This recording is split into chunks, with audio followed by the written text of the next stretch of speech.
మొత్తానికి miss world రన్నర్‌గా ఏదైతే ఆ క్రోన్ ఉందో, ఆ క్రోన్ లైక్ ఆ క్రౌన్ మీకు ఇచ్చినప్పుడు అంటే మీరు తీసుకున్నప్పుడు ఆ ఫీలింగ్ ఏంటంటే ఒకసారి? చాలా హ్యాపీగా ఫీల్ అయ్యానండి. అది క్రౌన్ పెడుతుంటే కళ్ళల్లో నీళ్ళు ఆగలేదు.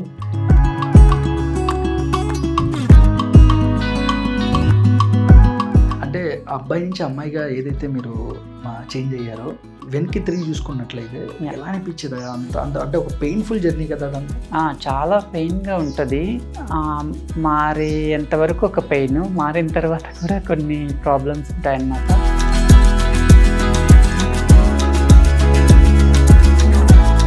కాలేజ్ డేస్, స్కూల్ డేస్ కానీ, లేదంటే ఇంటి దగ్గర కానీ మీలో మార్పులు ఏమన్నా మీ చుట్టుపక్కల వాళ్ళు ఎవరైనా గమనించారా? అమ్మాయి డ్రెస్ వేసుకొని తిరిగేది, ఇంట్లో పనులన్నీ చేసేది అమ్మాయిలాగా, పేరెంటానికి వెళ్ళి పాటలు పాడేది. ఇవన్నీ చూసారు అనేవాళ్ళు. పిచ్చి పిచ్చి నేమ్స్ ఉంటాయి కదా, అక్క, చెక్క, తొక్క అనేసి అన్నీ అన్నారు.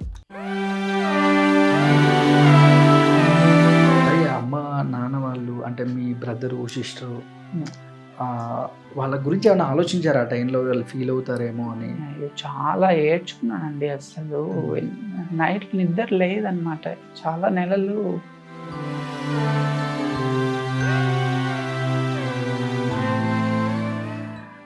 ఫస్ట్ టైం నన్ను ఆ అబ్బాయిగా అంత అందంగా చూసుకున్నాను. నేను చాలా అందంగా ఉన్నానని మురిసిపోయేది మా అమ్మ.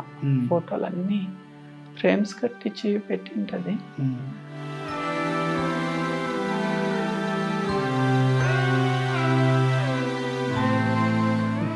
అన్నం రావాలంటే ఏదో ఒకటి చేయాలి.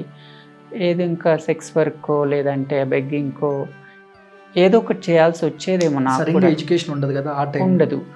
అందుకనేసి నేను చాలా కంట్రోల్ చేసుకున్నాను అన్నమాట.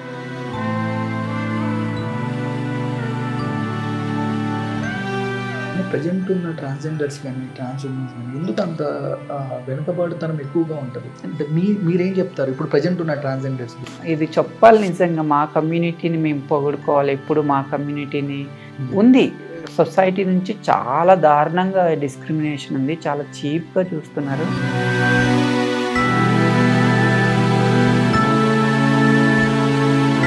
ఇక్కడ వెళ్తున్నాను మరి మిస్ యూనివర్స్‌కి. So please do support me. Support చేయండి మీరంతా. సో మీ ఇంట్లో ఒక అమ్మాయిలాగా అనుకొని మీ తెలుగు అమ్మాయి మరి మిస్ యూనివర్స్ గడ్డపైకి వెళ్తుంది. సో మీ సపోర్ట్ అందరి వల్ల, మీ ఆశీస్సులు అందరి వల్ల ఈ టైటిల్ కూడా విన్ అవుతానని ఆశిస్తున్నాను.